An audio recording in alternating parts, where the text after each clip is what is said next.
नमस्कार दोस्तों। आज हम तवी टेल्स के एपिसोड 68 पे हैं। जम्मू की मिट्टी से निकले एक ऐसे नाम को आज हम कवर कर रहे हैं एपिसोड 68 में, जिनकी जर्नी सिर्फ प्रोफेशंस की नहीं, पैशन, डिसिप्लिन और क्रिएटिविटी की कहानी है। स्टेज से शुरुआत, फिर इंडियन एयरफोर्स के यूनिफॉर्म, उसके बाद जर्नलिज्म, लिटरेचर, टेलीविजन, फिल्म्स और म्यूजिक की दुनिया। आज के हमारे मेहमान सिर्फ एक व्यक्ति नहीं, बल्कि हैं युगों के story teller, former Indian air force officer, eminent journalist और डेली एक्सेलशियर के आइकॉनिक वीकली कॉलम जम्मू जॉटिंग्स में हमेशा इनके जो आर्टिकल्स थे उनका वेट हम करते थे पढ़ने के लिए, और हर एक व्यूअर को संडे का इंतजार रहता था। ये एक पोइट हैं, ये एक ऑथर हैं, म्यूजिक प्रोड्यूसर हैं, मीडिया स्ट्रेटेजिस्ट हैं और कल्चर और सोसाइटी को गहराई के समझने वाले थिंकर। इनकी जर्नी जम्मू से मुंबई तक की नहीं, हार्वर्ड यूनिवर्सिटी तक पहुंची, जहां इनका कार्य को सम्मानित किया गया। इनका म्यूजिक की तरफ काफी रुझान रहा। ये एक ऐसे व्यक्ति हैं जिन्होंने पॉलिटिकल ऑफर्स को भी ठुकराया, चाहे वो किसी भी पॉलिटिकल पार्टी से हों या कहीं भी इन्फ्लुएंशियल पर्सनैलिटी से। एक पैशनेट रीडर और स्वामी विवेकानंदा, और एक ऐसी आवाज जो कन्विक्शन पर जीती है, कन्वीनियंस पर नहीं। आज तवी टेल्स पर हम लेकर आए हैं squadron leader Anil Sehgal sir की extraordinary life journey. Sir, episode 60 में आपका बहुत बहुत स्वागत है। काफी दिनों से सर हम इंतजार में थे कि अगर आपको थोड़ा भी समय मिले तवी टेल्स के लिए, आप हमारे चैनल पर आएं और इसकी शोभा बढ़ाएं, क्योंकि सर तवी टेल्स बिना आपकी लाइफ जर्नी के कंप्लीट नहीं हो सकता। क्योंकि डोगरा सुनना चाहते हैं आपकी लाइफ जर्नी, आपकी कॉन्ट्रीब्यूशंस, चाहे किसी भी फील्ड में हो। And sir, today we are honoured that you have spared your time for us, for Tawi tales. You are most welcome sir. Thank you Ajay. Tawi tales के सभी दर्शकों को मेरा नमस्कार। अजय से ज्यादा और तवी टेल्स के प्रोड्यूसर से ज्यादा मुझे इंतजार था कि मैं अपनी बात आप सबसे करूं। विकास को भी मैं ही कहूंगा कि बहुत बहुत स्वागत, बहुत बहुत प्यार, और जो वो काम कर रहा है मैं उसका बहुत मद्दाह हूं। तवी टेल्स अपने आप में एक दास्तान है। ये जो नाम है तवी, ये सूर्य पुत्री है, और मेरा बहुत जुड़ाव रहा है तवी के पानी से। उससे भी ज्यादा जुड़ाव था उस तवी के लोहे वाले पुल से जो अब नहीं है। और ये एक दास्तान है पूरी डोगरा कल्चर की, डोगरा डायनास्टी की, हम सबके पूर्वजों की, जिसका मुझे बेहद फख्र है कि मेरा जन्म इसी धरती पर हुआ और इसी तवी के पानी को पीकर मैं बड़ा हुआ हूं।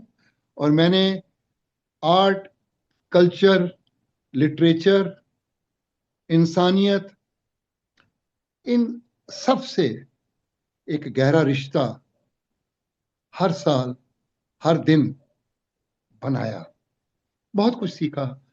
जो भी सीखा है जीवन में, वो इस तवी के पानी का ही आशीर्वाद है। इसलिए बड़ा अच्छा लगता है जब आपने नाम रखा तवी टेल्स। ये दरअसल सच्ची बात है, कहानी तो तवी की है। हमारी रगों में पानी तो तवी का ही बहता है। नमस्कार आप सबको। नमस्कार squadron leader Anil Sehgal sir. आपकी आवाज का हमें कई वर्षों से नहीं कह सकता, लास्ट वर्ष हमने शुरू किया है। कई एपिसोड्स तक आपकी इस आवाज को तभी टेल्स का प्लेटफॉर्म तरसता रहा, और आखिर आज वो दिन आ गया कि हमारा प्लेटफॉर्म आपसे सुशोभित हो रहा है सर। तो सर, आज हम सेलिब्रेट करेंगे आपकी लाइफ जर्नी को, जैसे अजय जी ने इंट्रोडक्शन दी ब्रीफली आपके बारे में, कि जम्मू के तवी से निकले हुआ जीवन जो मुंबई से होता हुआ वापस अब जम्मू तवी में है, और एक एक वास्ट ओशियन की तरह आपके एक्सपीरियंसेस हैं सर, तो वो आज हम अपने दर्शकों के सामने लाएंगे, हमारे व्यूअर्स के सामने आएंगे। तो सर शुरू करते हैं हम आपकी जर्नी।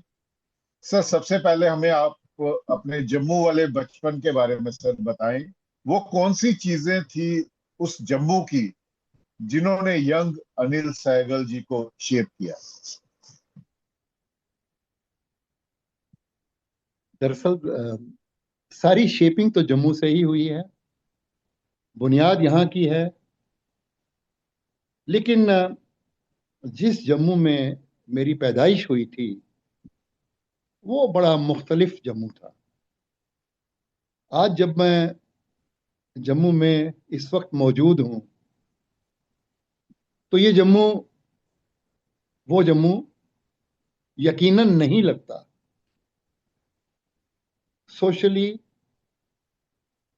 कल्चरली, साइकोलॉजिकली और फिजिकली तो हम देख ही रहे हैं कि बहुत चेंजेस हैं। चेंजेस जिंदगी का हिस्सा हैं, होने चाहिए। लेकिन मजा तब आता है जब ज्यादा चेंजेस जो हो रहे हैं वो पॉजिटिव हों, हमें बेहतर बनाने में उनका योगदान हो। उसमें मैं कहूंगा कि मुझे परहेज है ये कहते हुए कि ऐसा हुआ, ऐसा नहीं। जम्मू बहुत वेल निट सोसाइटी थी। हर व्यक्ति हर दूसरे व्यक्ति को पहचानता था। आपकी और मेरी पहचान व्यक्तिगत ना रहकर एक पारिवारिक थी। Because Jammu it self was a big परिवार, बहुत बड़ा परिवार था जिसका नाम ही जम्मू था। हम सब उसका हिस्सा थे, छोटे छोटे अंग थे। मेरी बहुत सारी पढ़ाई जो है वो जम्मू से बाहर हुई शुरुआती।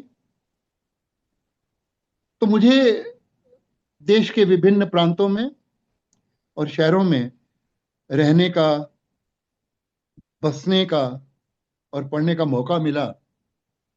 लेकिन जब भी छुट्टियां होती थी स्कूल में तो सबसे पहले यही होता था कि चलो जम्मू, जम्मू चलो। मेरे ननिहाल भी जम्मू से हैं और मेरे ददिहाल दोनों ही जम्मू से हैं। तो एक एक रिश्ता जो है वो और गहरा हो जाता है इस बात को जब हम समझें।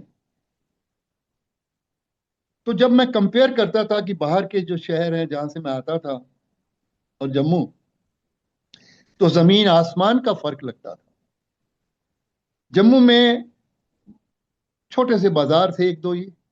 आप अगर अ, तोंथली से शुरू करें और रेजिडेंसी रोड तक आए तो शहर का जो है वो खात्मा होना शुरू हो जाता था।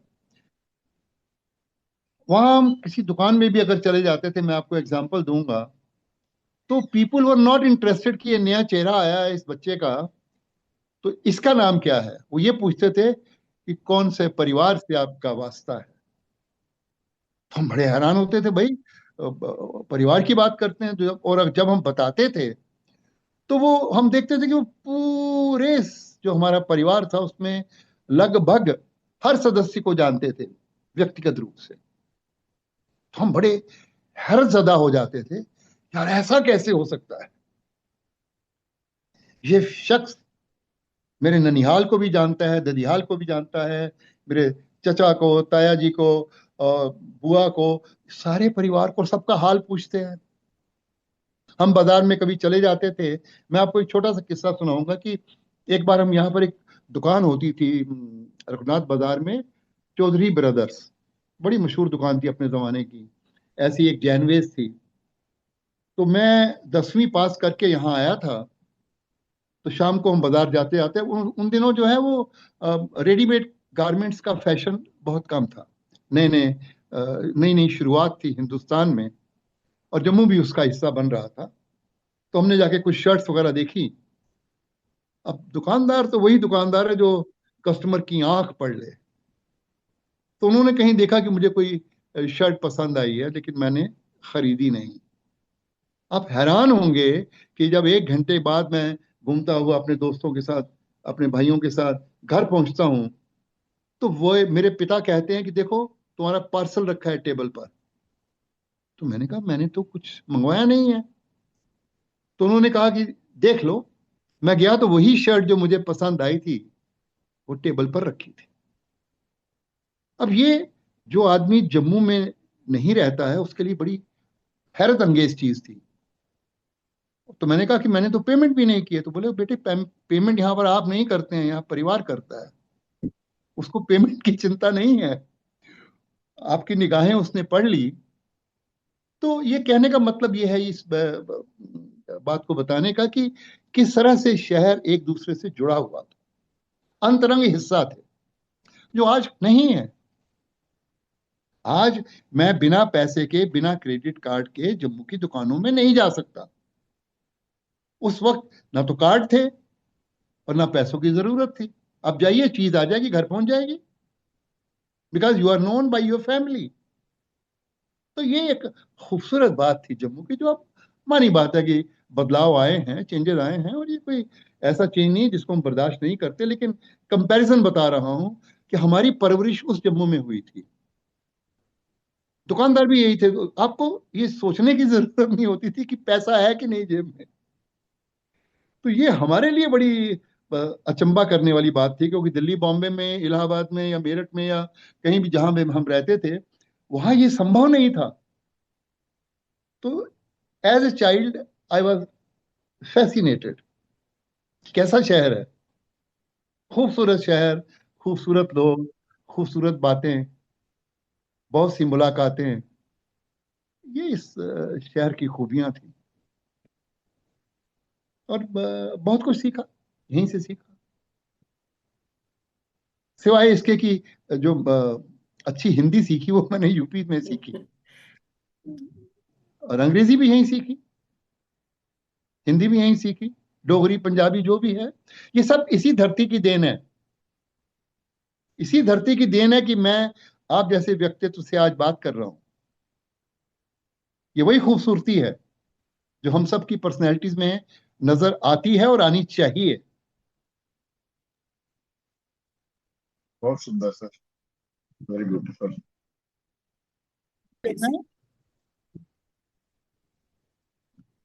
नहीं सर, बहुत खूबसूरत तरीके से सर आपने जम्मू के उस समय को बताया जिस समय में शायद आत्मीयता बहुत अधिक थी। आपने बिल्कुल ठीक क्या कहा सर कि अ, जम्मू थोड़ा बदला है, अच्छे के लिए भी। थोड़ा हद तक थोड़ी तरक्की होनी भी जरूरत थी, बिकॉज इंफ्रास्ट्रक्चर बहुत वीक था। लेकिन शायद कल्चर हमारा बहुत स्ट्रांग था। कहीं ना कहीं उस चपेट में इंफ्रास्ट्रक्चर को बिल्डअप करने के होड़ में या पूरे देश की बराबरी करने के होड़ में शायद हमें एक जम्मू की एक जो आत्मा थी उसको कहीं ना कहीं हमने खो दिया है सर। और शायद आपके जैसे लोग जो हैं सर, जो इतने ज़्यादा इमोशनल थिंकर हैं, उनकी इन बातों का श्रोताओं पे भी फर्क पड़ेगा। क्योंकि सर अब हम जम्मू में भी वही देखने लग गए हैं जो ये बॉम्बे या दिल्ली में बहुत समय पूर्व देखते थे, कि पड़ोसी जानता नहीं था कि साथ में कौन रहता है। जबकि पहले ये होता था कि एक मोहल्ले में एक कोई भी हल्की सी खुशियां गमी होती थी तो पूरा मोहल्ला इकट्ठा हो जाता था। तो अब समय काफी चेंज हो चुका है सर। अब हम इससे आगे बढ़ते हैं। थिएटर और स्टेज एक्टिंग से आपने इंडियन एयरफोर्स की तरफ आप मुड़े सर।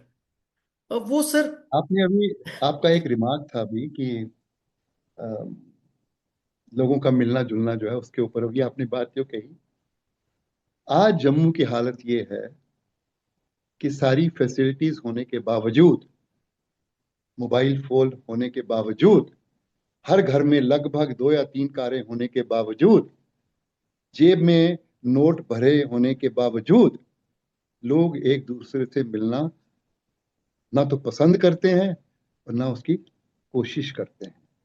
आज आप एक बटन दबाते हैं तो न्यूयॉर्क में बात हो जाती है, वो ऑलमोस्ट फ्री होती है।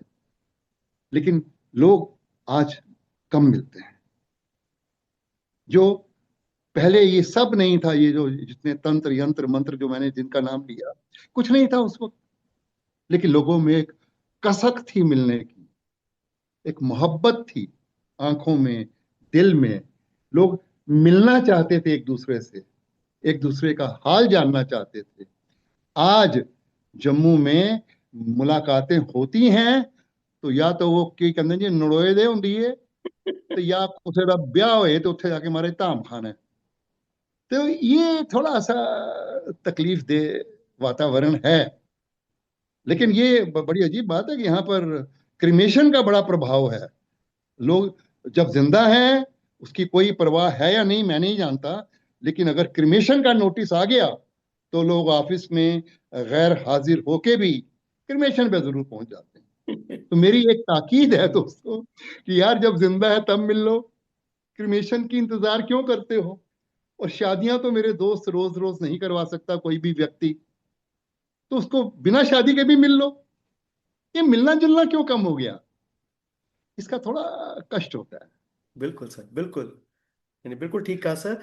तो सर जैसे मैं पूछ रहा था आपने आपसे। थिएटर की जी। बात की, देखिए बात 67 की है जब मैं हाई स्कूल करके इलाहाबाद से यहाँ आया। यूपी का उस वक्त वातावरण बहुत अलग था।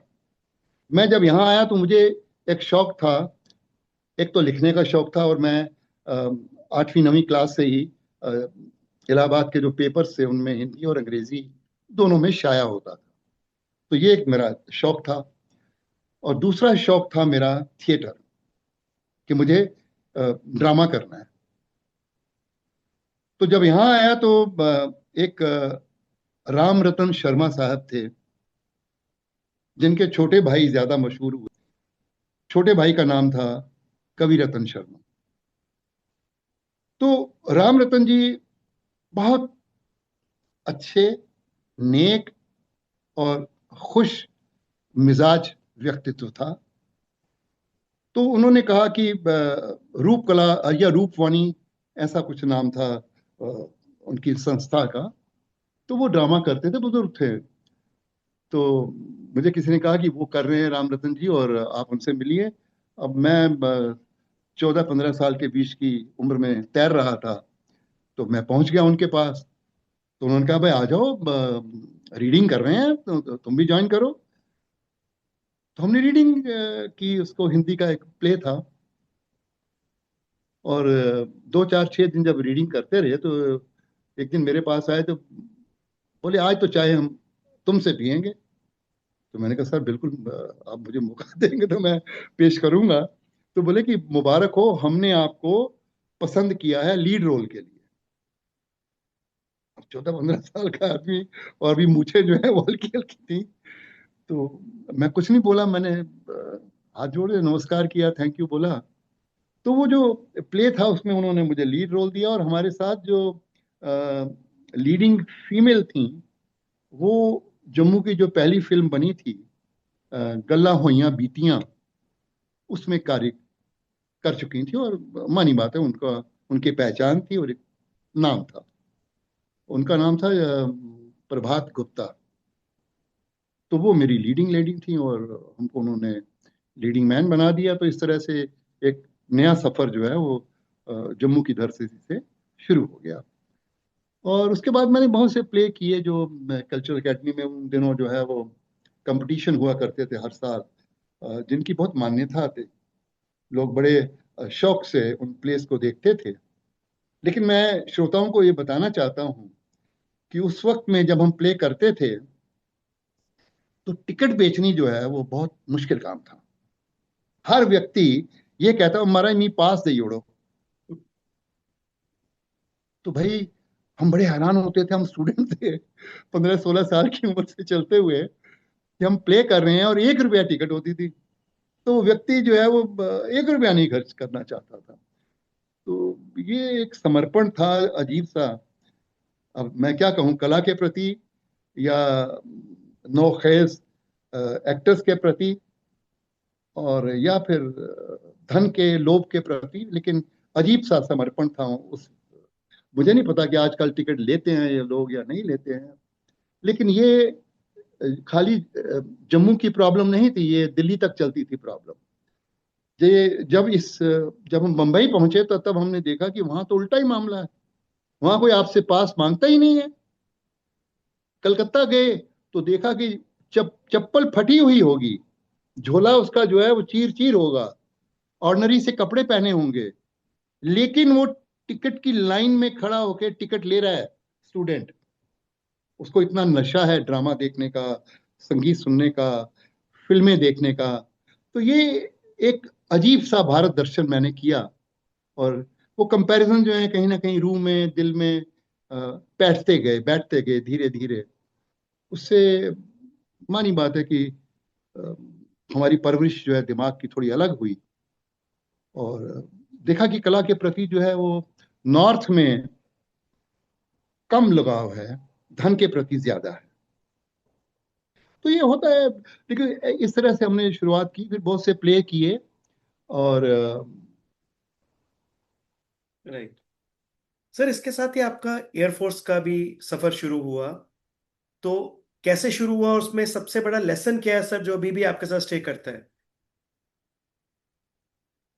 देखिए, हमको एक नशा था इंटेलेक्चुअलिज्म का, लिखने का, पढ़ने का, लिटरेचर का। तो and I was preparing for Indian foreign service, और उसी दरमियान मेरा छोटा भाई जो है वो एनडीए में चला गया, और हम उदास हो गए। मानी बात है कि दो ही तो भाई हैं। तो एक दिन फोन पे बात हो रही थी, उसने कहा कि भैया, एयरफोर्स की जो है सिलेक्शन हो रही है, why don't you go to Dehradun. अब ये वो जमाना था जब जम्मू में कोई ट्रेनिंग व्रेनिंग होती नहीं थी। जैसे आज तो यहाँ पर बहुत सारे इंस्टीट्यूशंस हैं जो फौजी लोग भी चला रहे हैं और नॉन फौजी भी चला रहे हैं। तो उन दिनों जो है वो एक पीटी सचदेवा नाम का एक स्कूल होता था दिल्ली में, वो बड़ा मशहूर था। ऐसे ही फिर चंडीगढ़ में थे। तो जम्मू के बहुत से लोग जो है नौजवान वहाँ जाते थे और ट्रेनिंग लेते थे, और फिर जाके इंटरव्यू के लिए पेश होते थे। अब हमने तो ये कभी जिंदगी में ट्रेनिंग ली नहीं थी, और ना कभी सोचा था। हमने तो मुझे प्रेपरेशन के लिए किताब होती थी मोटी सी, 500-700 वर्कों की, हमने तो वो भी नहीं पढ़ी थी कभी। हम तो नॉर्मली जो पढ़ते लिखते थे उतना ही पढ़ते थे। और तो हम उसी प्रेपरेशन से, उसी माइंडसेट के साथ देहरादून चले गए कि चलो हम भी जाके देखते हैं सिलेक्ट होते हैं नहीं होते हैं। कोई बड़ी ख्वाहिश लेके नहीं गया था, टू बी ऑनेस्ट। अगर बहुत बड़ी ख्वाहिश लेके जाता तो मैं भी शायद दिल्ली या चंडीगढ़ से होते हुए ही जाता, लेकिन ऐसा नहीं था। मैं गया, और एज दे से the luck would have it, I was selected in the first को। तो उसके बाद उन्होंने दिल्ली भेज दिया मेडिकल के लिए, विच इज़ वेरी इंपॉर्टेंट। तो वहाँ भी मैं सारे टेस्ट पास हो गया। और फिर हम जब जम्मू आ गए तो उन्होंने सिलेक्शन लेटर भेजा, ये सब किया कि आप आइए ट्रेनिंग के लिए। तो हमने वो फाइल में लगाया और भूल गए।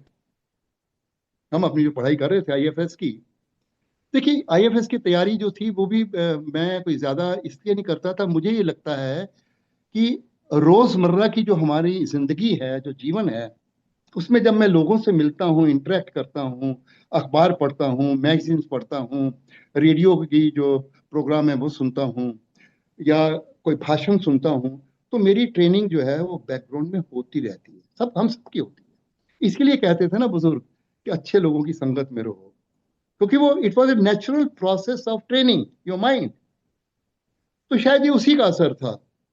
और फिर मुझे ख्याल आया कि बहुत से हमारे जो दोस्त थे, बुजुर्ग थे, और हमारे माँ बाप ने कभी हमें मजबूर नहीं किया। दे वर वेरी प्राउड कि उनका एक ही कहना था, you can do anything you like, so don't think about air force और आईएफएस और दिस थिंग।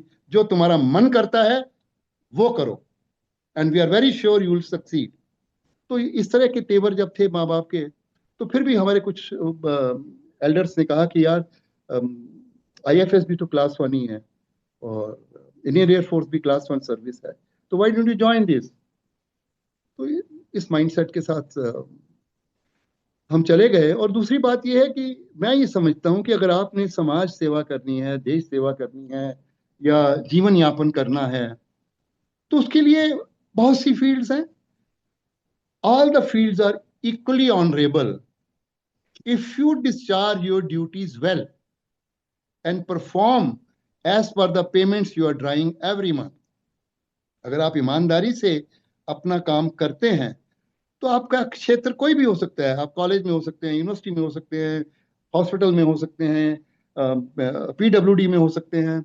आपका ईमानदार होना और लगन से काम करना देश को सशक्त बनाएगा और समाज को भी आगे बढ़ने की प्रेरणा देगा। तो सारी फील्ड्स बराबर हैं, ऐसा नहीं है कि खाली फौजी लोग ही देश सेवा करते हैं। मैं इस बात को नहीं मानता। हाँ, उनमें जो एक एलिमेंट ऑफ करेज होता है, एलिमेंट ऑफ डेडिकेशन जो होता है, वो शायद बाकी जो शोबे हैं जिंदगी के उनसे अधिक होता है। उसको ट्रेनिंग का असर है, माइंड सेट बदल जाते हैं। तो air force was fantastic. One of the best organisation in the country today is Indian air force, no doubt, लाजवाब। और जो सबसे अच्छी चीज मेरे जैसे अनडिसिप्लिन्ड इंटेलेक्चुअल के लिए जरूरी थी, वो ये थी कि एयरफोर्स ने मुझे डिसिप्लिन सिखा दी, और उस डिसिप्लिन से मेरा आत्मविश्वास डबल हो गया, उससे भी ज्यादा हो गया। क्योंकि डिसिप्लिन से टाइम मैनेजमेंट, एनर्जी मैनेजमेंट, ये सब नेचुरल प्रोसेस है जिससे हम गुजरते हैं। तो उससे आत्मविश्वास इसलिए बढ़ गया कि लगा रे हम ये भी कर सकते हैं, हम ये भी कर सकते हैं। तो फिर अल्टीमेटली बात वहीं आ जाती है जो अपने नौजवान साथियों से मैं कहूंगा कि दोस्त, आप सब कुछ कर सकते हैं। ईश्वर ने आपको सक्षम बनाकर ही इस धरती पर भेजा है। बस डिसिप्लिन से, लगन से, ईमानदारी से जो भी रास्ता आप चुनते हैं उस पर बढ़ते रहिए, पीछे मुड़ के मत देखिए और मत घबराइए फेल हो गए, पास हो गए, इससे क्या होना है। अगर मैं ये सोच के जाता तो मैं तो एयरफोर्स में सिलेक्ट ही नहीं होता, मैं तो जाते नहीं। मैंने तो एक दिन भी ट्रेनिंग नहीं की, मैंने एक दिन किताब नहीं पढ़ी प्रेपरेशन के लिए, मैंने खरीदी ही नहीं।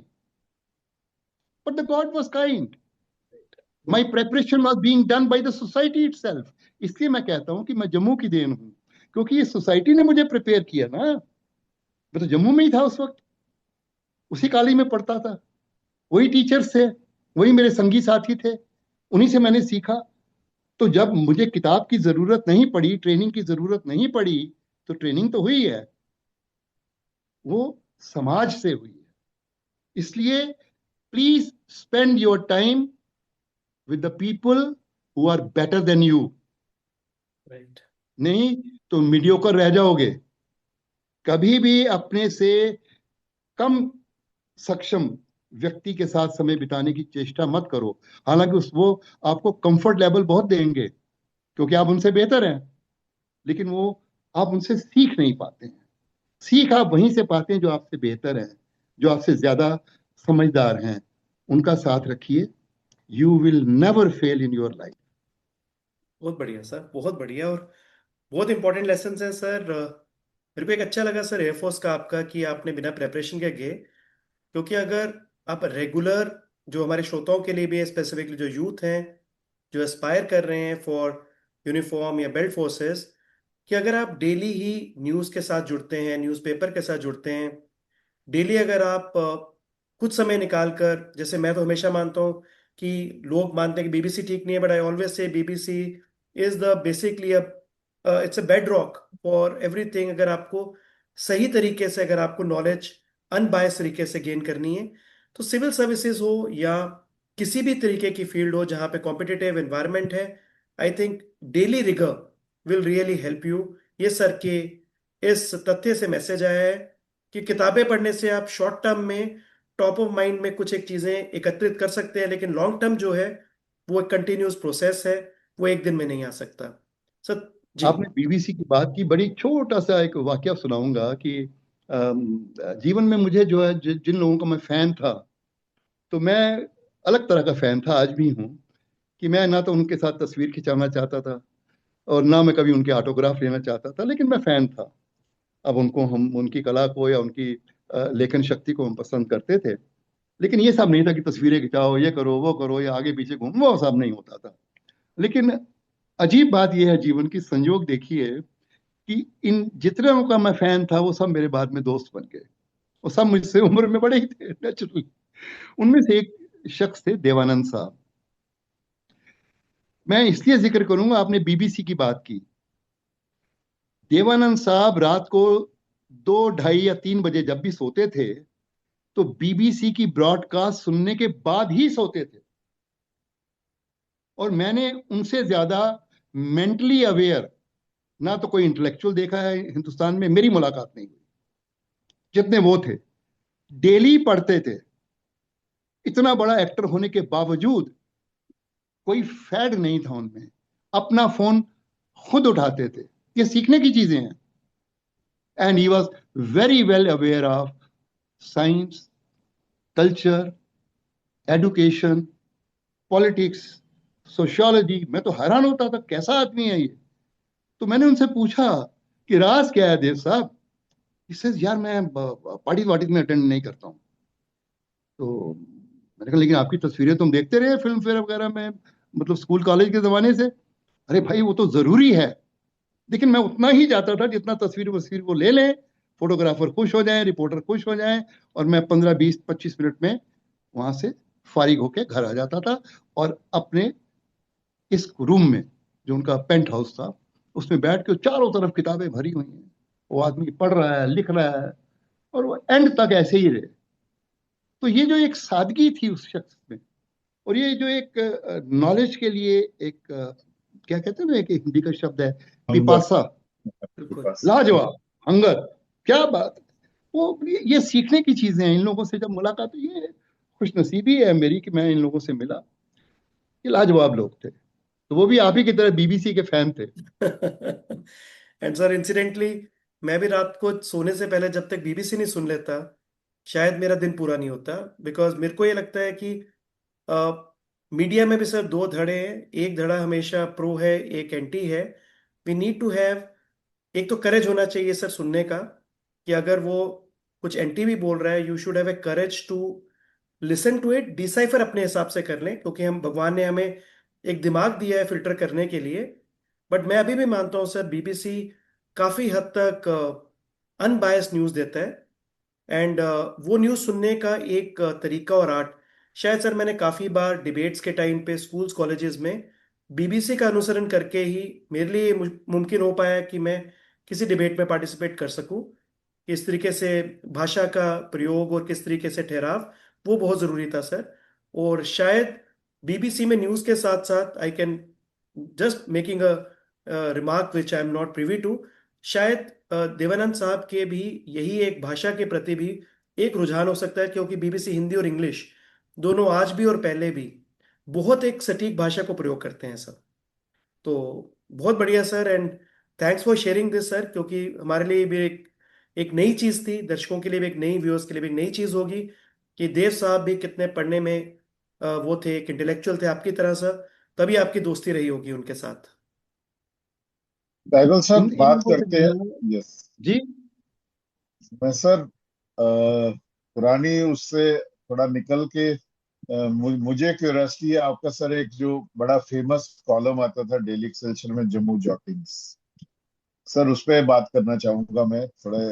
उस पर क्वेरी थी सर, जो जम्मू जॉटिंग्स जो हमारा कॉलम था, पीरियोडिक, वीकली, फोर्टनाइटली आता था सर, वो जम्मू की आइडेंटिटी बन गया था सर।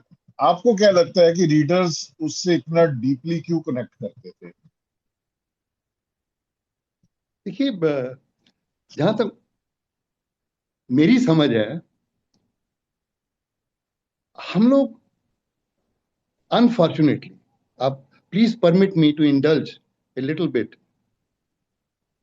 जम्मू जॉटिंग से पहले इस तरह के कॉलम लिखने का रिवाज नहीं था, सच बात कहने का रिवाज नहीं था, और लोग शायद घबराते थे सच बोलने से। देखिए वो है भी ना कि अ,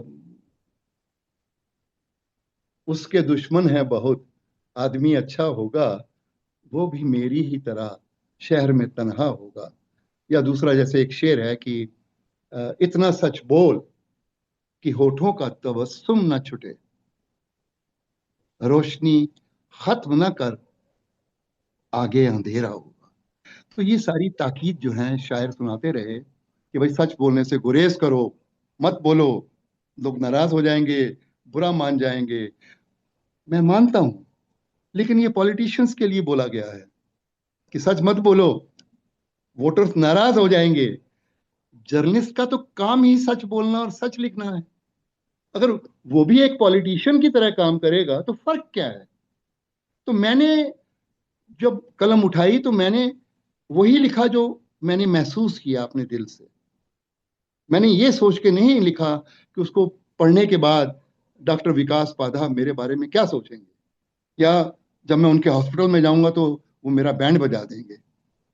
ना, मैंने ये सोचा कि उनके हॉस्पिटल में अगर कुछ अच्छाइयां हैं तो मैं उसके बारे में लिखूं, और अगर कुछ खामियां हैं जो मुझे नजर आती हैं तो उसका भी जिक्र करने से गुरेज मत करूं। तो ये बात शायद शायद मुझसे पहले लोगों ने नहीं लिखी या इस तरह की सोच नहीं रखी, तो वो थोड़ी बात अलग थी। इसलिए मुझे लगा कि वो, मुझे बहुत से लोगों के आज भी मेरे को खत पड़े हुए हैं, कुछ मैसेजेस पड़े हैं कि हमने तो अखबार पढ़ना ही बंद कर दिया था, आपका कॉलम पढ़ने के बाद ये हमारी फिर से शुरुआत हो गई है, और हम संडे को, every Sunday we wait for the, ये ऐसे बहुत से पढ़े लिखे जितने समाज है हमारा, उन सब के मुझे इस तरह के मैसेज, एक नहीं है, कम से कम 50-100 मैसेज आज भी मेरे फोन में समेटे हुए होंगे। तो ये बात है कि उन लोगों को बात, लोग सुनना चाहते थे, जानना चाहते थे, लेकिन उन्हें वो मटेरियल देने की ना तो हम में हिम्मत थी और ना क्षमता थी। तो शायद ये वजह थी कि लोगों को बात अच्छी लगी, पसंद आई, और उनको लगा कि ये हमारी बेहतरी के लिए इस तरह की सोच जरूरी है। तो यही वजह हो सकती है।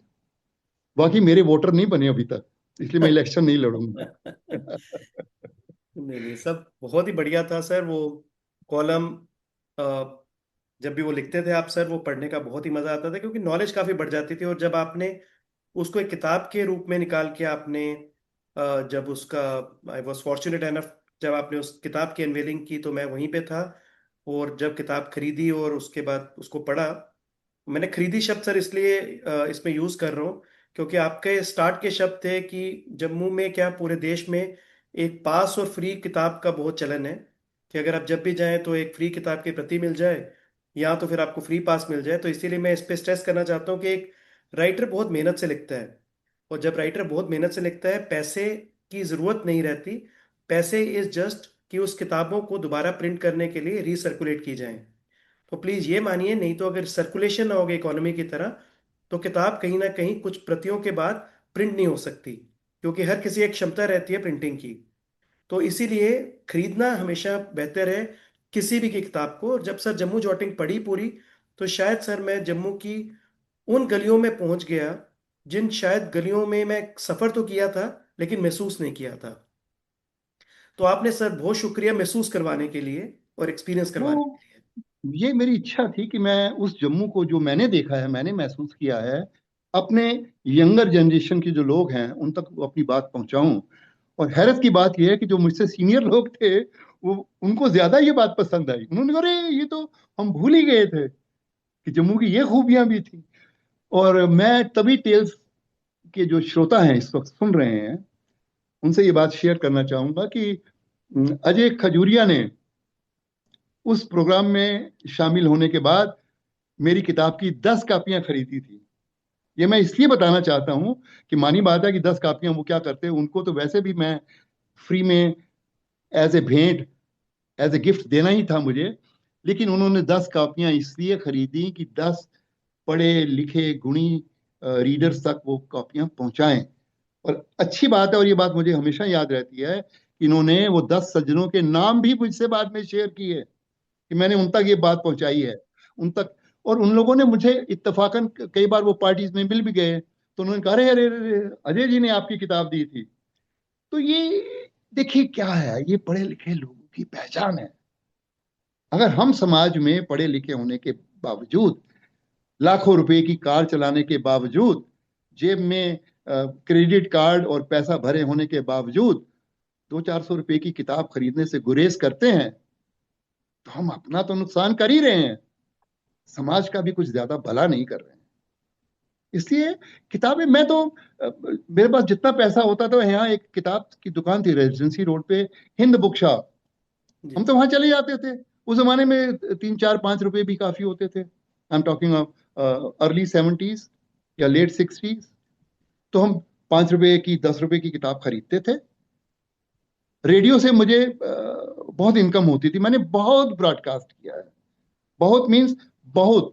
इतना मैंने ब्रॉडकास्ट किया है कि एक जो हमारे सूचना और प्रसारण मंत्री थे, इंद्र कुमार गुजराल, उन्होंने मुझे बाद में बताया कि तुम्हारी एक कंप्लेंट आई थी मेरे पास कि सारे प्रोग्राम तो अनिल सहगल को दे देते हैं ये लोग। और फिर उन्होंने मुझे धर्मा ज्ञानी का लिखा। और धर्मा ज्ञानी उस वक्त स्टेशन डायरेक्टर थे। तो कहते जब मेरे पास मेमोरेंडम आया तो फिर मैंने जो है वो इंक्वायरी की। तो धर्मा ज्ञानी की उन्होंने मुझे चिट्ठी भी दिखाई। तो उसने लिखा था मैं करूं क्या, लिटरेचर की बात करता हूं और एमए के स्टूडेंट को बोलता हूं लेख लिखने को तो हाथ खड़े कर देता है। साइंस के लिए साइंस वाला आदमी भाग जाता है। तो फिर मैं क्या करूं, मुझे हार के दुखी होके अनिल सहगल को बुलाना पड़ता है। तो उससे मैं लिटरेचर भी लिखवाता हूँ और वो कोई इनकार भी नहीं करता और जल्दी भी लिख देता है। तो ये बातें जो है मैं इसलिए शेयर कर रहा हूँ कि ये बात मुझे गुजराल साहब ने बताई। वो हमेशा हंसते थे और मेरे पुत्र को भी बताई ये बात। ये चीजें हैं। इसका मतलब यही था कि I am glad I lived my life well, in the sense I was very live to my environment, my situation, कि मुझे अजय से मिलना है तो क्या सीखना है। मैं विकास से मिलता हूँ, आज विकास से मेरी बात हुई तो मुझे क्या मिला, क्या सीखा। I am very alive. और मैं आज तक ये बात मैं अपने श्रोताओं को बता दूं, please remember this word from me, I have never met a man in my life, and that includes a woman of course, जिससे मैंने कुछ सीखा नहीं, या जिसमें मुझे कोई खास बात नजर नहीं आई। ऐसा कोई व्यक्ति है ही नहीं, ईश्वर ने बनाया ही नहीं है। आपको सामने वाले का टैलेंट कबूल करने की हिम्मत होनी चाहिए, पहली बात। दूसरी बात, उससे सीखने की कुव्वत होनी चाहिए। और तीसरी बात, श्रद्धा होनी चाहिए सीखने के लिए। हर आदमी इतना कुछ सीखने को है जीवन में, लेकिन हम पहले कबूल ही नहीं करते। पहले हम सामने वाले के टैलेंट को जो है नकार देते हैं, इग्नोर कर देते हैं, उसको रन डाउन कर देते हैं, जो आई थिंक काफी हद तक हिंदुस्तानियों का ट्रेट है। और वो जम्मू में थोड़ा ट्रेट ज्यादा उभरा हुआ है। हम मानते ही नहीं है, अरे ये क्या है जी, वो क्या है जी। अरे भाई, वो जो भी है उसमें जो खूबी है वो ले लो यार। वो जो बुरी बात है उसको छोड़ दो, इग्नोर कर दो ना। लेकिन कुछ तो है उसमें, तो वो ले लो। लेकिन हम नहीं मानते हैं। तो ये हमने शायद मान लिया और इसका जीवन भर लाभ हुआ। मैं आज भी यही करता हूँ। मैं आपसे सीख रहा हूँ, आपसे बात करने का सलीका, प्रेजेंटेशन का सलीका और खामोशी का सलीका मैंने अभी विकास से सीखा कि वो सुन रहा है चुपचाप और कम बोल रहा है। तो ये था ये सीखने की चीजें हैं। देखिए, हर आदमी में गुण होते हैं, कबूल करने चाहिए। इतनी विनम्रता हम सब में होनी चाहिए। बिल्कुल सर। सर, ये प्री मेच्योर रिटायरमेंट के बाद एयरफोर्स से आपने एंटरटेनमेंट और मीडिया इंडस्ट्री में ट्रांजिशन किया। सर, ये कितना चैलेंजिंग था, क्योंकि आपने अ, अपने जीवन के काफी समय तक काफी जी चीजें जी। की। बिकॉज जो दिखता भी है कि तभी आपको सर, अगर रेडियो से बुलाया जाता था विभिन्न, चाहे वो साइंस हो या वो लिटरेचर हो, तो इसका मतलब आपने हर जगह से कुछ ना कुछ सीखा। तो जब इंडस्ट्री में, क्योंकि ये बिल्कुल नई इंडस्ट्री होगी सर आपके लिए उस समय, तो कितना चैलेंजिंग था सर ये उस समय? अजय, ईमानदारी से कहूं तो मेरे लिए चैलेंजिंग बिल्कुल नहीं था। उसकी वजह यही थी, I was very alive to the entertainment and media industry of India. और मेरे बहुत से दोस्त भी थे उस इंडस्ट्री में। उनमें से कोई एक नाम तो मैंने बताया भी आपको। तो इस तरह के बहुत से लोग जो थे, सुनील दत्त साहब थे, दिलीप साहब थे, ये सब से एक वाकफियत थी। बदरू सुल्तानपुरी थे, नौशाद साहब थे। अब इन सब से मेरा वास्ता रहा है। और एक मीडिया मुगल, दो जो आज भी हैं, एक तो हैं जी के मालिक और एक हैं मिस्टर मनमोहन शेट्टी, जो एड लैब्स नाम की कंपनी जिन्होंने फॉर्म की। And he was running 1450 theatres pan India, Europe and America. And this is the largest conglomerate of entertainment industry in Asia. तो उन सब से मेरा एक स्नेह था, प्यार था। और जिस दिन मैं छोड़ के आया, बॉम्बे में मेरी फैमिली थी और मैं बिदर से आया था। तो एक फिल्मी पार्टी में किसी ने कह दिया सुभाष चंद्रा जी को कि Anil Sehgal has resign from the air force and he is with अस।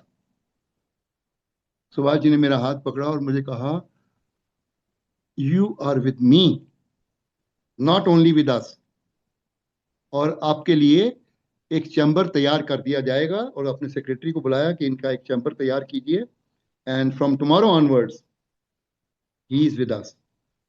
तो मुझे तो एक दिन भी सोचने का, राहत का कोई समय नहीं मिला, और इस तरह से वो एक नई जर्नी शुरू हो गई and I joined Zee as a consultant. तो एक नया दौर, जो ये जिंदगी ऐसे ही होती है। हम सोचते कुछ हैं, होता कुछ है, विधि का विधान है। हर चीज जो है मुझे लगता है प्री डिसाइडेड होती है।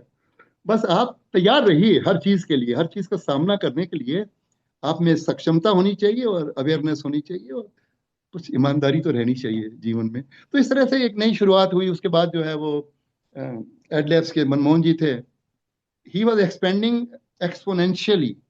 मैंने आपसे बताया कि बॉम्बे में उनके 7 लोकेशन में ऑफिसेज थे, 7 locations of big offices in Bombay. And one day he rings me up कि सर आपके साथ लंच करना है।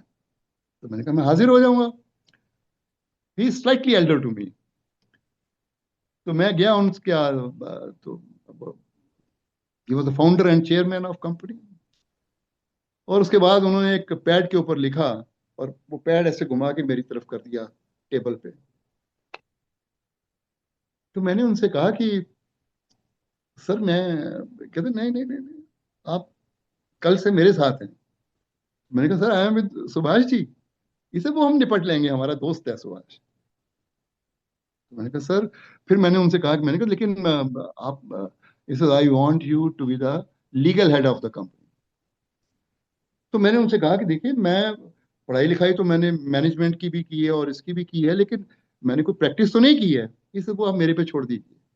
I know you very well, I can count on you. देखिए ये शब्द होते हैं जब इतना बड़ा आदमी इस देश का कहता है, I can count on you, I can sleep peacefully when you are with me. मैं ऐसे शब्द एक एल्डर फ्रेंड से आए तो मैं नतमस्तक हो गया। मैंने कहा ठीक है। तो इस तरह से एक नई जर्नी शुरू हो गई वो एडलैब्स के साथ। तो इस तरह ये संयोग हैं, ये एयरफोर्स, जी और एडलैब्स, ये बनते गए, होते गए। इसी तरह से संगीत का हुआ जो जुड़ाव था, सरदार जाफरी से हमारा बहुत प्यार था। वो बहुत बड़ी एक शख्सियत थी पोइट्री में, उर्दू पोइट्री में, और तरक्की पसंद तहरीक में बहुत नामवर शख्सियत, मजरू के साथ और कैफी आजमी के साथ। अब इन सब से हम एक स्निग्धता थी, एक प्यार था, एक मोहब्बत थी, तो सालों से थी। शायद देखिए मैंने बताया कि जो चीजें हमारे जीवन में हो रही हैं हमें मालूम नहीं होता क्यों हो रही हैं, लेकिन जब हो रही होती हैं तो शायद यही प्रेपरेशन होती है फ्यूचर की। तो जब मैं बॉम्बे में जब रह रहा था तो इन सबसे मुलाकात फिर से रिवाइव हो गई सबसे। अब वो प्रेपरेशन जो है वो सालों से थी, दशकों से थी, लेकिन मुझे नहीं मालूम था कि क्यों थी। तो उसका रिजल्ट जो है वो इस तरह से बना, कुछ एल्बम्स बने, कुछ अलग तरह की कंपोजिशन जो है सीमा जी ने सिलेक्ट की। और हमने एक उस वक्त मुझे ये लगता था कि जो हमारे इंडो पाक रिलेशंस हैं ये पॉलिटिकली ख़राब हैं, और शायद आवाम के तौर पर उतने ख़राब नहीं है जितने पॉलिटिकली ख़राब है। तो एक I wanted to send a message through poems to our neighbouring country कि यार एक ही तहजीब से, एक ही परिवार से 2 शख्सियतें निकली हैं, और क्या ज़रूरी है कि हम झगड़ा करें, अलग रह लें, कोई बात नहीं है। अलग किचन हो गई, 2 भाई हैं, अलग अलग किचन में खाना बन रहा है, कोई बात नहीं। लेकिन सुबह शाम उठ के गाली गलौज, लड़ाई झगड़ा, मार पिटाई, ये ज़रूरी नहीं है। तो ये एक मैसेज था जो मुझे लगा कि पोइटिकली देना चाहिए। उसमें मेरी धर्मपत्नी सीमा अनिल सहगल की बहुत बड़ा योगदान है, that she compose the poems and they were very tough poems to understand and compose. ये वो पोएम थी जो, देखिए Sardar Jafri was a television producer also, और उन्होंने बहुत नामवर नामचीन टेलीविजन प्रोग्राम बनाए थे लिटरेरी पोइट्स को लेके, जिसका संगीत जगजीत सिंह जी ने दिया था। तो लेकिन सरदार जाफरी का ये खुद का कहना था कि जगजीत ने मेरी चीजें कंपोज नहीं की। शायद उसको, अब सरदार जाफरी तो कह सकते थे, बुजुर्ग थे, शायद उसको मेरी बात सरदार जी को समझ में नहीं आई। ये बात उन्होंने जगजीत के सामने भी कही। और यही देखिए क्या होता है, बड़े लोग जो है मजाक भी करते हैं तो एक दूसरे को ध्यान में रख के मर्यादा में करते हैं। और यही बात जगजीत ने कही जब ये एल्बम जो है जिसका जिक्र हो रहा है, सरहद, हमने नेहरू सेंटर बॉम्बे में रिलीज की, तो जगजीत को भी बुलाया गया था। सरदार जाफरी थे, निदा फाजली थे, और इस तरह की बहुत नामवर शख्सियतें वहाँ शामिल थी। और जगजीत ने कहा, जो वो तो पंजाबी में बोलते थे, कि या कुड़िए ए तू बस तीर मार लिया, मारका मार लिया, जरा मैं नहीं मार सकिया, ਇਹ ਤੂੰ ਹੀ ਕਰ ਸਕਦੀ ਸੀ, ਮੇਰੇ ਕੋਲੋਂ ਨਹੀਂ ਹੁੰਦੀਆਂ ਇਹਦੀਆਂ compositions. They were tough compositions, those were the free verse poems. आप सुनेंगे तो उसका बड़े लोग हैरान होते थे। तो इस तरह की जब कंपोजिशंस हुई तो एक नई सोच आई थी। और मेरे ख्याल में हिंदुस्तान के अलावा बाहर भी देशों में ऐसा कोई पेपर नहीं था जो लिटरेचर या पोइट्री के बारे में लिखता हो और उसने सरहद को लेकर कोई आर्टिकल ना लिखा, एक भी नहीं था। मतलब हमारी जितनी मलयालम, गुजराती, तमिल, तेलुगु, उड़िया, उन मैगजीन्स में भी इंटरव्यू है और इसके बारे में विस्तार से लिखा गया कि इस तरह की सोच भी रखने वाले सिंगर आज हमारे दरमियान जिंदा है। तो इन चीज़ों का हुआ। उसके बाद एक लंबी जर्नी हुई, जैसे आप सब जानते हैं कि अटल बिहारी वाजपेयी वो एल्बम को लेके राष्ट्रीय भेंट के तौर पर उन्होंने नवाज शरीफ को पेश किया लाहौर बस यात्रा में। ये संयोग है, ये कोई हम इसको प्लान करके तो नहीं बनाते हैं चीजें, लेकिन ये अजीब संयोग थे। और hats off to two people, I will quote two politicians, जिन्होंने खुद फोन करके मुझे और सीमा को बधाई दी, मुबारकबाद दी। जब एक तो पहले अटल जी खुद फोन किया, खुद फोन पर आए, नॉट थ्रू सेक्रेटरी। ये बड़ी अजीब बात है, हालांकि शक्ति उनके बहुत करीबी आईएएस ऑफिसर थे, तो खुद फोन करके और बधाई दी, मुबारकबाद दी, और बोले कि मुझे हैम्पर भिजवाओ, ये एल्बम जो है मैं राष्ट्रीय भेंट के तौर पर पेश करूंगा नवाज को, मैं जा रहा हूँ लाहौर और तुम भी आ जाओ। तो इस तरह का प्यार, ये बड़प्पन, ये देखने को मिला उस दरमियान। और दूसरी बात यह है कि आई विल यूनिवर्सिटी हार्वर्ड ने मुझे, सीमा जी को और सरदार जाफरी को सम्मानित किया, तो ये उनका बड़प्पन है। देखिए हम तो अपना कर्म कर रहे हैं, अगर वो उसको पहचानते हैं तो ये उनका बड़प्पन है। मैं इस चीज को मान के चलता हूँ जीवन में हमेशा, कि मैंने जैसे शुरू में भी आपसे कहा कि प्लान करके ये सब चीजें नहीं होती हैं, ये संजोग होते हैं, उसकी प्रिपरेशन कहीं बैकग्राउंड में होती रहती है, जिसको मैं नहीं जानता, आप नहीं जानते। इसीलिए लोग कहते हैं, जैसे हमारे शास्त्रों में, गीता में भी ये संदेश है कि आप तुम कर्म करो ना, तुम कर्म करने के लिए आए हो और अपनी क्षमता के मुताबिक कर्म करते रहो, ये फल की इच्छा मत रखो। ये मकसद यही था कि ये एक बैक, जैसे होता है ना कि सबकॉन्शियस माइंड है, पैराकॉन्शियस माइंड है, उसमें बहुत सारी चीजें जो हैं वो तैर रही हैं। मैं आपसे बात कर रहा हूँ तो सबकॉन्शियस माइंड तो एक्टिव है, पैराकॉन्शियस भी है, लेकिन मैं जाहिर तौर पर आपसे बातचीत कर रहा हूँ, आपसे मुखातिब हूँ, लेकिन ये सारे माइंड जो है काम करते हैं। ऐसे ही जीवन में बहुत सी सतह पे बहुत सारे काम हो रहे हैं, हम उसका हिस्सा बनते जाते हैं बिना जाने हुए, बिना प्लान किए।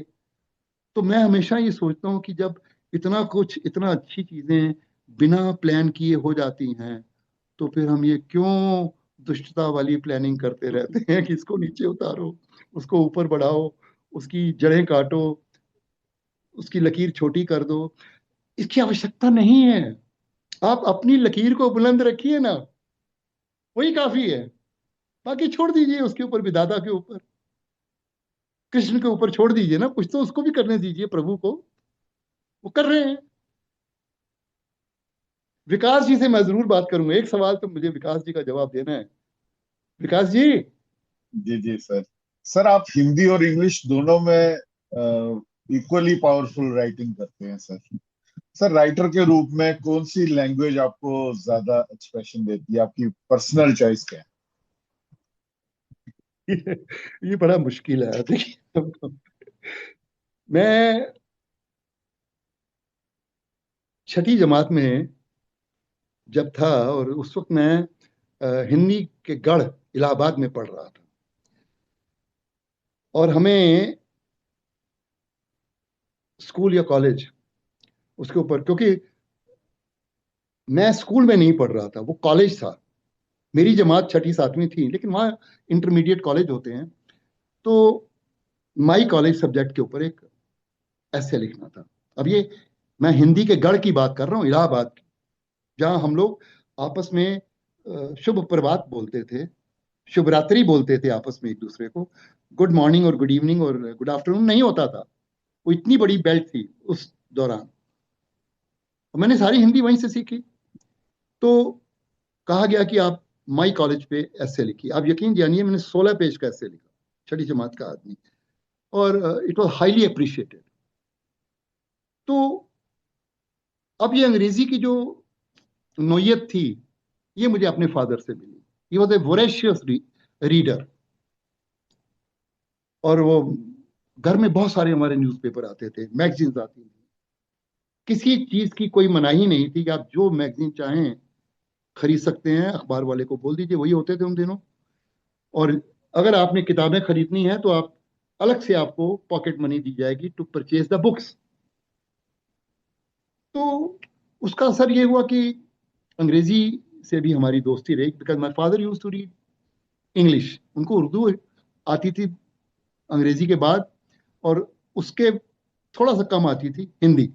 वो लिखने में उनको ज्यादा रवानी नहीं थी, but in English he was very fluent in writing and speaking. तो शायद ये उसका असर हुआ कि हमने बहुत सारा अंग्रेजी में पढ़ा। लेकिन उसके साथ साथ उस जमाने में हिंद पॉकेट बुक्स भी आती थी। वो 1 रुपए 2 रुपए की आती थी, और मैं उनका घरेलू, क्या वो घरेलू लाइब्रेरी पुस्तक योजना ऐसे कुछ थी, तो मैं उसका मेंबर था। तो बहुत सारी हिंदी की किताबें पढ़ता था, शायरी पढ़ता था। तो हिंदी से भी दोस्ती थी, हिंदी हम रोज बोलते थे। तो ये दोनों, ये मुझे फायदा हुआ, ये ईश्वर की अनुकंपा कहूंगा, कि माँ बाप से अंग्रेजी सीखने को मिली और समाज से हिंदी। और मुझे आज भी हिंदी से उतना ही प्यार है। कल ही मैंने जो है मालूम चला कि बशीर बद्र साहब का इंतकाल हो गया, इतने बड़े नामवर शायर। तो हमारी उनसे बहुत अच्छी दोस्ती थी, बड़ा अच्छा रिश्ता था, बहुत प्यार था। दुख हुआ तो उनको लेके 2 किस्से मुझे जहन में उभरे, और मैंने वो लिखे, जो कि जागरण न्यूज़पेपर में छप रहे हैं। तो ये लिखने में मुझे तकरीबन तकरीबन 25 मिनट लगे होंगे, करीब 900 शब्द। तो वो रवानी मेरी आज भी हिंदी में है, और मुझे अच्छा लगता है कि मैं हिंदी भी लिख सकता हूँ और अंग्रेजी भी लिख सकता हूँ। ये ईश्वर की कृपा है, माँ बाप का आशीर्वाद है, गुरुजन का आशीर्वाद है, और थोड़ी बहुत मेहनत भी हम लोग की होती है कि तो हमने दोनों भाषाओं को समान दर्जा दिया जीवन में। मैं उर्दू अच्छी बोल सकता हूँ, समझ सकता हूँ, लेकिन लिख पढ़ नहीं सकता, क्योंकि वो हम लोग उर्दू मीडियम में थे नहीं। तो ये दोनों भाषाएं मुझे अच्छी लगती हैं। और मुझे, हालांकि मैंने जैसे एक्सेल्सर में कॉलम लिखा है जम्मू में, वैसे ही एक कॉलम मैंने सारा आकाश नाम से बॉम्बे में भी लिखा 2 साल तक। उसकी भी एक किताब जो है वो छप रही है उस कॉलम की। तो दोनों भाषाएं अच्छी लगती हैं, अपनी ही भाषाएं हैं, अपने ही लोग हैं, सब अच्छा लगता है। सब। बहुत बढ़िया सर। सर अब हम अपने पॉडकास्ट के अंतिम चरण में आ गए, और हमारे पॉडकास्ट का जो अंत है सर, वो हमेशा डॉक्टर विकास एक बहुत ही अच्छे तरीके से, बहुत अच्छे शब्दों का चुनाव करके सभी देवी देवताओं को इकट्ठे करके करते हैं। क्या विकास, बात है, क्या डॉक्टर बात है। विकास को हैंड ओवर करने से पहले सर मैं खाली 2 शब्द ये कहूंगा कि we are really really honoured sir जो मैंने स्टार्ट में भी कहा कि आपने आज अपने समय निकाला।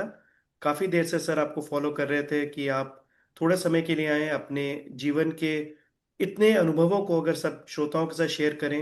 वो आपने बहुत सारे किए, कई उसमें से मैसेजेस भी निकल कर आए, चाहे वो एयरफोर्स के मैसेजेस हों या किसी भी नए फील्ड में अगर जा रहे हैं तो उसके लिए आपको चैलेंज लगा नहीं, लेकिन काफी लोगों को कि किस तरीके से एक अच्छा सुदृढ़ लोगों का नेटवर्क बनाने से कहीं ना कहीं आपको आपका सीखने की क्षमता बढ़ती है। क्योंकि जितने स्ट्रांग आपके आसपास के आपके लोग रहेंगे, आपके सुबॉर्डिनेट्स भी रहेंगे या आपके दोस्त मित्र रहेंगे, उतना आपका लर्निंग कर्व बढ़ेगा। और लर्निंग कर्व बहुत जरूरी है किसी भी व्यक्ति के कॉग्निटिव डेवलपमेंट के लिए, जिससे कि वो अच्छे से लिख सके, पढ़ सके और गुफ्तगू कर सके। तो आज का सर ये एपिसोड मुझे लगा कि ये पॉडकास्ट नहीं, गुफ्तगू थी। ये आपके अनुभवों की गुफ्तगू, जिसमें आपने बहुत अच्छे शब्दों से उसको पिरोया, और हम जैसे प्रस्तुत करेंगे सर इस संडे को। और सर आपका फिर से बहुत बहुत शुक्रिया। और मैं डॉक्टर विकास से ये आग्रह करता हूँ कि आप आज के इस पॉडकास्ट और गुफ्तगू का आप अंत अगर करें बहुत ही अच्छे शब्दों से, तो ये हमेशा के लिए हमारे मन मस्तिष्क में हमेशा जीवित रहेगा। डॉक्टर विकास वैसे भी विकास स्क्वाड्रन जी का मैं मैसेज पढ़ता हूँ फेसबुक पर रोज। वो माता रानी के भक्त हैं, जी। और जैसे जम्मू का हर प्राणी ये मानकर चलता है कि वो जीवित है, तो माता रानी के आशीर्वाद के कारण ही जीवित है, जो मेरे जीवन में भी मान्यता रही है और हमेशा रहेगी। हम सब जो भी हैं, जैसे भी हैं, सब माता रानी का आशीर्वाद है, तो जीवित हैं, मुस्कुरा रहे हैं और आनंद में जीवन बिता रहे हैं। ये मुझे बड़ा बिल्कुल अच्छा सर, लगता है जो आप मैसेज डालते हैं। बिल्कुल सर। शक्ति का स्थान है जम्मू कश्मीर, देवभूमि है सर। और हम लोग अपने आप को खुशकिस्मत समझना चाहिए कि हमें जिस शक्ति ने, जिस माता ने जिस स्थान को चुना, उसकी विसिनिटी, उसकी आबो हवा में हम सांस ले रहे हैं। और मैं तो अपने आप को बहुत ही फॉर्चुनेट मानता हूँ कि मेरा कर्म स्थान उस त्रिकुटा पर्वत के सामने है, कि मेरे ऑपरेशन के थिएटर के सामने माता का पर्वत दिखता है। और जब मैं वहां एंटर करता हूँ तो सबसे पहले वहां प्रणाम करके जाता हूँ। ऐसी ऐसी किस्मत किसी किसी को ही मिलती है। और हम जम्मू वासी इसके लिए मुझे लगता है हमें काफी ग्रेटिट्यूड होना चाहिए पूरे यूनिवर्स की तरफ की। एक तो माता वैष्णो देवी का स्थान है, और दूसरा शिव और शक्ति जहाँ पे जिनकी शादी हुई, पार्वती माता की, सुध महादेव, वो स्थान भी हमारे डुग्गर में है। तो कोई ऐसा विलक्षण जगह ही है कि प्रकृति ने, परमात्मा ने इसी स्थान को चुना है। और हम लोग अगर आज इंफीरियरिटी कॉम्प्लेक्स में अगर रहते हैं तो हमारा कसूर है और किसी का नहीं। कि जहाँ स्वयं शिव शक्ति विद्यमान है, माता का स्थान है, वहां पे हम लोगों को अपने पे अगर गर्व नहीं है तो वो हमारी ही कमी है। हम अपने अपनी जड़ों को नहीं पहचान पाए हैं। इतना अच्छा स्थान, इतना जिसको कहते हैं ना कि डोगरा जो कहते हैं, जो लोग स्पिरिचुअल बीइंग्स हैं, जिनकी ब्लड में स्पिरिचुअलिटी है, वो नेचुरली होगी, क्योंकि इसकी आबो हवा में स्पिरिचुअलिटी है, तभी दरिया में स्पिरिचुअलिटी है सर। तो मुझे लगता है कि सर हमें इस फैक्ट को नहीं भूलना चाहिए कि हम कहाँ पे रह रहे हैं, कहाँ की आबो हवा में सांस ले रहे हैं, और परमात्मा ने हमें कहाँ रखा है। तो मैं सर आपका दिल की गहराइयों से सर धन्यवाद करना चाहता हूँ तवी टेल्स पर आने के लिए। सर आपकी जर्नी सिर्फ अचीवमेंट्स की कहानी नहीं है सर, ये करेज, री इन्वेंशन और पैशन की कहानी है सर। यूनिफॉर्म से जर्नलिज्म तक, लिटरेचर से सिनेमा तक, और जम्मू से नेशनल और इंटरनेशनल प्लेटफॉर्म्स तक, हार्वर्ड तक, आपने हर रोल को डिग्निटी और एक्सीलेंस के साथ किया, निभाया सर। और आपकी सबसे बड़ी और अच्छी बात मुझे ये लगी कि हर इंसान से सीखने को मिलता है, क्योंकि हर इंसान उस परमात्मा की एक अलग आकृति है। ये बहुत दिल को छू गई सर आपकी ये सोच हो रही है, आपकी सीख जो आपने हमें और हमारे दर्शकों के दी। सर आज की कन्वर्सेशन सिर्फ इंस्पायरिंग नहीं थी, बल्कि एक लर्निंग एक्सपीरियंस थी, स्पेशली हम सब के लिए और यूथ के लिए, जो कि देख रहे हैं कि हम कहाँ से क्या सीखें।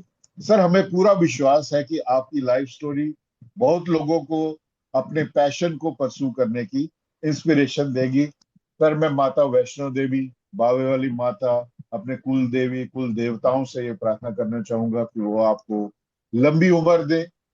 जिस पैशन और जील के साथ सर आप जम्मू के कॉज और जम्मू के लिए, डोगरों के लिए सर समर्पित हैं, आपने वो आपके जम्मू जॉटिंग्स कॉलम से भी सर हमें दिखने को मिला।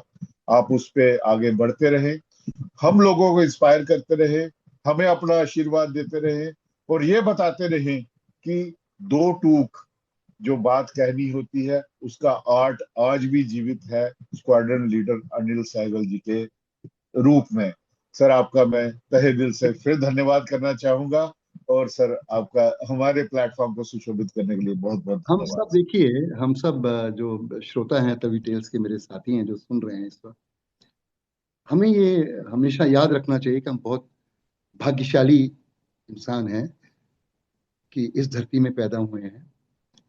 और दूसरी बात, जो मेरे यंगर जनरेशन्स के लोग हैं जो मेरे से उम्र में कम हैं, अक्ल में भले ही ज्यादा हों, उनसे मैं ये कहना चाहूंगा कि एक फैज के शब्द हैं जो कुछ याद आ रहे हैं, हो सकता है एक शब्द आगे पीछे भी हो रहे हो, लेकिन भाव पूरा आएगा कि अ, तुम अपनी करनी कर गुजरो, जो होगा देखा जाएगा। बस ऐसी लाइनें हैं कि तुम खौफ व खतर से दर गुजरो, जो होना है सो होना है, अगर हंसना है तो हंसना है, फिर रोना है तो रोना है, तुम खौफ व खतर से दर गुजरो, जो होगा देखा जाएगा। ये मत सोचो, आप अपनी ईमानदारी से, लोगों के प्रति समर्पण के भावना से और पूरी मेहनत से, पूरी शिद्दत से जो अच्छा कर सकते हो कर दो, बिना रिजल्ट की परवाह किए हुए। यकीन जानिए अच्छा ही होगा, बुरा होगा ही नहीं। जब आपके कर्म अच्छे हैं, आपकी भावना अच्छी है, तो कर डालिए, आगे बढ़ जाइए। देखिए अल्टीमेटली तो सबका जीवन जो है वहीं समाप्त होना है, जाना ही है। हमारे भी नोटिस आ जाएंगे क्रिमेशन के, जैसे बाकी लोगों के हम पढ़ते हैं।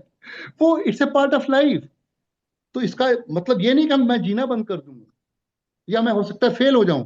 तो फिर क्या हुआ, इतने लोग फेल होते हैं, फिर उठो, फिर आगे बढ़ जाओ। ये भावना बड़ी जरूरी है। और मैं ये समझता हूं कि यूथ को ये सिखाना ज्यादा जरूरी है। जो फंडामेंटल्स हैं फिजिक्स के, ओम लॉ, वो ये भी ओम लॉ नहीं है, ये ओम लॉ है, OM। वो ओम लॉ है, OHM फिजिक्स का, बड़ा इंपॉर्टेंट है इलेक्ट्रिसिटी के लिए, जिसके माध्यम से आज इतना कुछ हो रहा है दुनिया में। वैसे ही एक ओम लॉ है, OM, जो सनातन का लॉ है, वो भी उतना ही इंपॉर्टेंट है। तो ये ओम लॉ ज्यादा इंपॉर्टेंट है कि अल्टीमेट वी नो। तो भी डरना किस लिए है, अपना काम करो, आगे बढ़ो। क्या होगा, कुछ चीजें नहीं मिलेंगी, कोई बात नहीं, आपके हाथ में नहीं होंगी, शुक्र करो कि आपको नहीं मिली, शायद कोई नुकसान हो जाता, मिल जाती तो। मैं ये इस भावना को हमेशा बताना चाहता हूँ यंगर्स को, जो यूथ है, कि ये मत सोचो कि नहीं मिला। सोचो नहीं मिला, शायद इसी में तुम्हारा कुछ भला था। And be grateful to the almighty. आप सबको नमस्कार, प्रणाम, जय माता दी। जय माता दी। जय माता।